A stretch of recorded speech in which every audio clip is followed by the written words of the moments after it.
The penguin crystal. It allows me to understand penguin speak. It teleports me. It gives off a strange energy. What is it?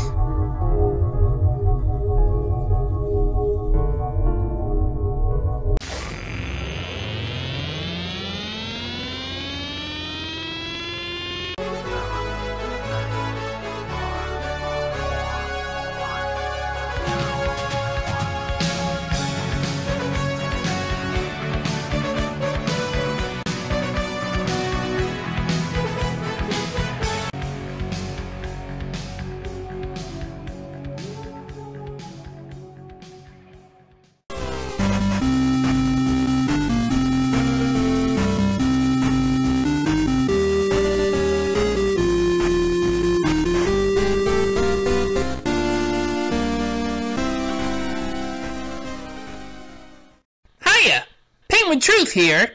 Another year of your favorite anime review video series has begun. Oh, and also a new year for this one. Well, folks, I actually did it. I actually found a way to cover Space Battleship Yamato here on Otaku Evolution. It wasn't easy. I didn't want to cover that show that was made from Yamato. But I did find something that also kind of bastardized Yamato, only not nearly as badly. The movie, Space Cruiser Yamato. The international version of the first Yamato movie, itself more of a highlight reel than a true compilation movie of the first TV series, was released in 1977, dubbed in Hollywood, and screened at the Cannes Film Festival with the hope of wider distribution. The results of that hope were mixed, with it seeing very few screens. It saw a VHS run in the 80s, but remained obscure and hasn't seen a disc release. With a good reason, mind you, aside from other rights issues. It's a mediocre dub of an already pretty mediocre movie. Like I said about the movie, it's basically a highlight reel. Still better than Starblazers, though. For those unaware of the basic premise of the series, it takes place in a future where the Earth is a poisoned, dying husk. A red, barren deathscape with no life or hope. So, what the real thing will look like in a few decades, probably. But instead of war or climate change, this was brought upon by aliens from planet Gamelius. Or Gorgon, as it's named here. The survivors live in underground cities which have become increasingly toxic, like the Rick and Morty fandom. You see, Gorgon keeps sending irradiated meteors to bombard the planet's surface, and the Earth's defense forces are pretty outclassed in space combat. A spaceship crashes onto Mars near where two humans at an outpost, Jason Kodai, and Shane O'Toole are stationed. These name changes. Still better than Derek Wildstar and Mark Venture, I guess. Well, the two rush to the crash site, but are too late to save the occupant, a young woman with a message device. The remaining Earth forces use the plans in the message container to build a special spaceship out of the sunken Japanese warship, the Yamato, with which they can go to the woman's homeworld of Iskander to retrieve a device that will reverse the radiation damage to the planet. Just, go along with it. They just need a crew and a captain, and they really only have one choice. The aged and already injured Captain Okita. Commander, I am going. The mission can't be delayed a minute longer now. We can finish the details while flying to Iskander. But, Captain, how can your body stand? The journey over 148,000 light years may be the death of me, but I believe our last hope for eliminating the radiation which poisons us will be found on the planet Iskander. Well, soon enough, there's a full complement of crewmen, and I do mean men, it's a total sausage fest, but you'll see at least one woman on the bridge. Yamato breaks through the surface of the Earth in time to intercept the big Gorgon missile spiraling towards them. After launching, the Yamato opens fire, taking out the missile. But it was pretty close. Did the Yamato survive the explosion? Well, it'd be a pretty fucking short movie if they didn't.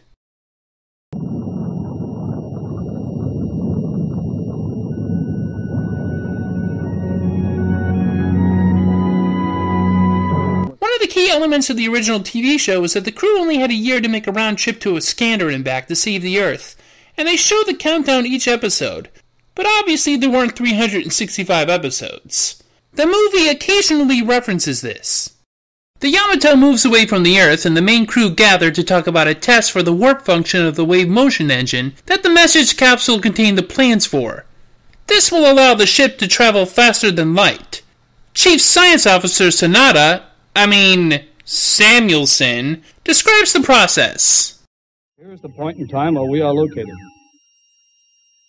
The graph shows the wave of time of our destination. There is, however, a slight discrepancy in the space there. To make our warp flight succeed, we must make the discrepancy zero. That is to say, we must warp fly when the 2 points have entirely matched. If the timing is even slightly off, then Yamato would become stuck in between the third and fourth dimensions and explode. Gee, no pressure, right? You just need to get the exact moment correct or screw over space-time is all. Maybe they need an automatic system timed to it instead of relying on manual control. But before they can worry about that, they're forced to engage their fighter pilots against a Gorgon ship's own. The dogfight is pretty rudimentary, to say the least. But the planes have to get on board so the Yamato can warp, which they do. And it's pretty trippy, man.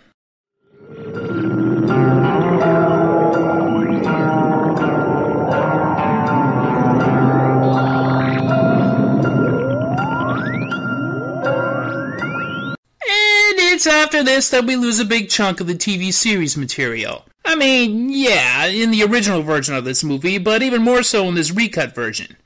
At least the original Japanese version of this kept in the episode where the Yamato was lured into a trap of Emperor Dessler's own design near a star, and Captain Okita's radiation sickness acts up.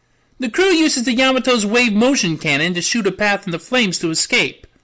This is just one of the few things from the show that this version left out.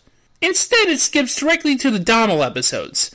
Dommel is a top Gorgon commander who's just won a great victory for the planet, and he volunteers his services to get rid of the Yamato. Dommel and his subordinate try to find a good place to set a duel with the Earthlings. This is the rainbow cluster. It has 7 stars of different colors. The colors, Duke! The colors! I'm colorblind, kid. The close proximity of the stars creates a strong magnetic field around which will destroy any radar equipment. Well, then it's decided, hero. We shall make the rainbow cluster the location for our showdown. The Gorgons bring out their top commanders and ships, and even deploy a secret weapon to prevent the Yamato from firing the wave motion cannon. They also use a teleportation device to get the drop on the Earth ship.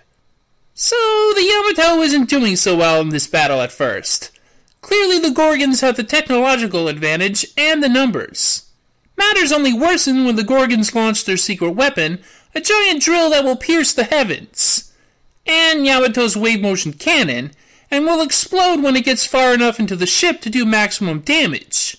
Row, row, fight the power. But Samuelson and the Analyzer robot, named Analyzer, get inside the thing and rig it to reverse its course, unplugging the cannon. The missile heads right back where it was launched, and a domino effect explosion takes out pretty much the whole fleet. Maybe you guys should have spaced out your ships a little more. Space is pretty big. There's a lot of room. Anyway, it doesn't seem like the Yamato crew even needs to use the cannon now, with only Dommel's ship remaining. He calls the Yamato and congratulates them on their victory, but then goes on a suicide attack.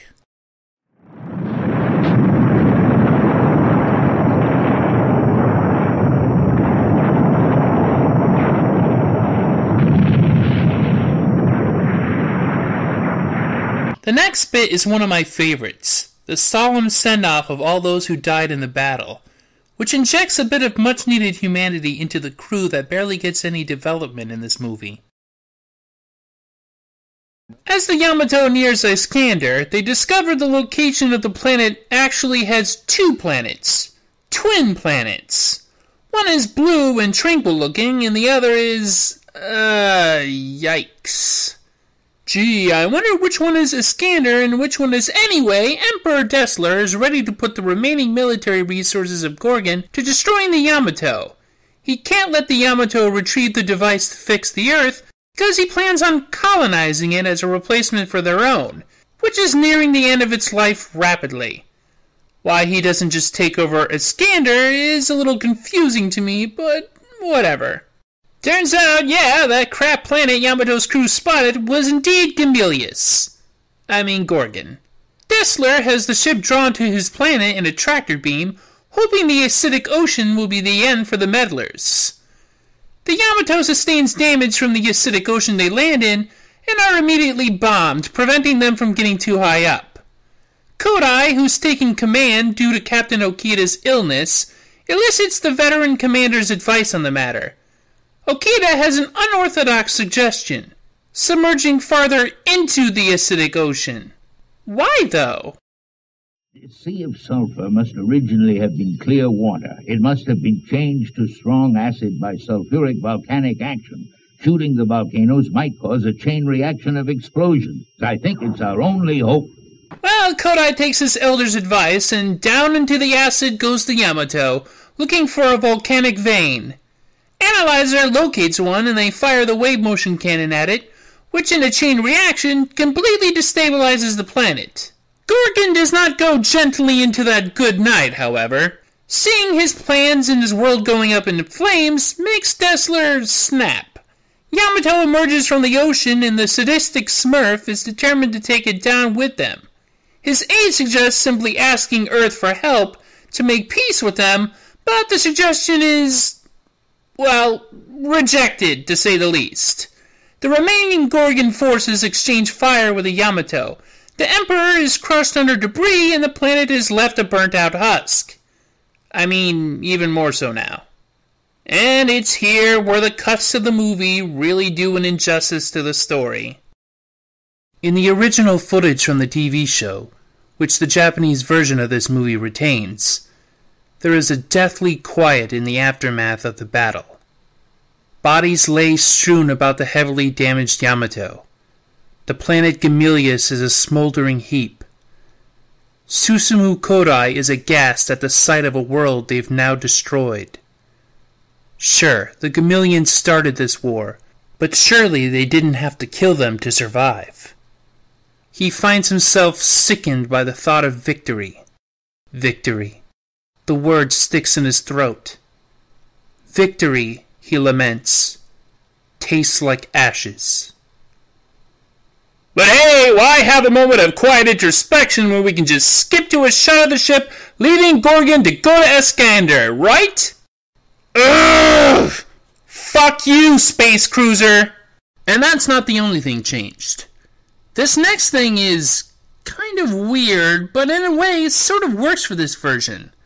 In the original Japanese version of the movie, like the show it's based on, the Yamato arrives on Iskander, and the crew discovers that its lone occupant is Starsha, the woman who sent the wave motion engine plans with her sister. Apparently their race had died out except for them, and now Starsha is all alone. Well, not entirely, as Kodai's brother, formerly a captain of a vessel in Okida's old fleet, is being nursed back to health there.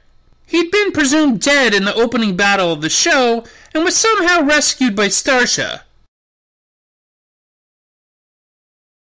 But in this version, Kodai's brother was cut from the opening battle sequence, and this part of the movie sees the Yamato crew arriving at an entirely unpopulated planet whose automated systems fulfill the Earthlings' request for the radiation scrubber. The Starsha they knew was merely a machine-powered ghost, a hologram part of a program, thus solving the situation by cutting out the elder Kodai sibling entirely. The last episode of the TV show had Dessler return for one final charge just at Earth's doorstep, but I feel like the movie versions let the trip home be entirely peaceful to set up a better dramatic conclusion to the series. You, my children who died in battle, I bring back the green earth that you loved.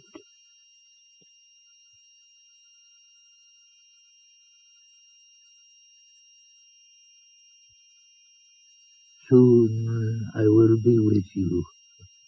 The Yamato returns to its home planet victorious, with a machine they retrieved, restoring the planet to its previous lushness. How does that work? Incredibly quickly, apparently. The end. Pretty great, huh? You can clearly see what a classic the TV series is, right? Okay, so obviously you can't. This movie is merely a general outline of the original TV series at the most basic level and doesn't do it a lot of justice. But you can see some luster hidden under the surface, shining out now and then. A lot of what this version of the movie is missing is what the original Japanese version left out too, like Kodai's friendship/rivalry with Shima, O'Toole, his father-son bond with Captain Okita, which gave us some really memorable moments, or the budding romance between him and Yukimori, who's all but gone from this. It doesn't help that bits that would have fleshed out the pathos is missing from this cut of the movie, making it a pretty rote and dry experience. But when else am I going to get the chance to talk about Space Battleship Yamato? We don't even have a proper release of the TV series over here, and the movies are all undubbed and out of print. I just wanted to give you folks a small glimpse. After all, the Japanese version of this movie is how I first got into this franchise. The English dub, however, well, maybe I shouldn't have dumped on Starblazers. But hey, if you want to experience a Yamato series, you can always check out Yamato 2199, which is streaming subtitled on Crunchyroll and with an English dub on Funimation's site for subscribers. It's basically a remake of the original series done by different people, but generally follows the same premise and basic plot points. It's not as hearty as the original, but it has its advantages. Support it and maybe we'll see more Yamato releases over here in the future. Myself, I want it on Blu-ray. Well, that about wraps it up for this episode of Otaku Evolution. I hope you come away from this with some inkling of appreciation for this classic anime, even if this version is deeply flawed. Unfortunately, our next selection isn't even half as interesting and...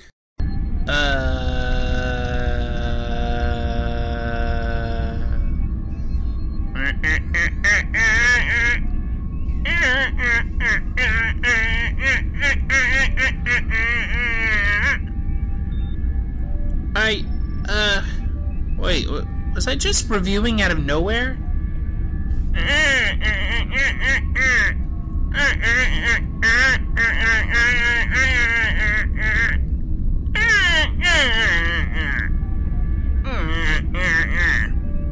Now it's just sad. Well, did you manage to get it recorded?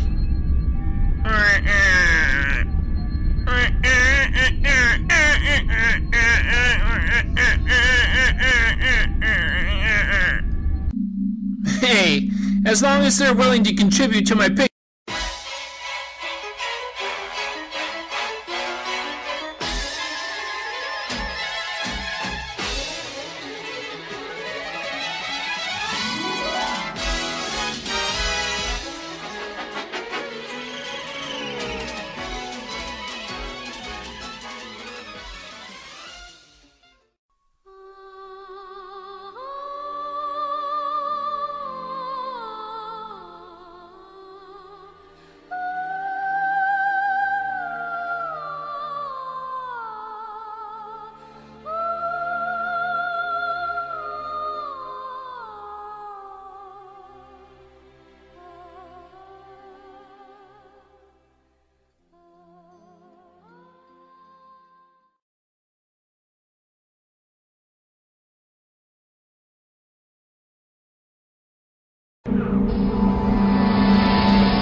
Tell me I'm not the only one seeing that.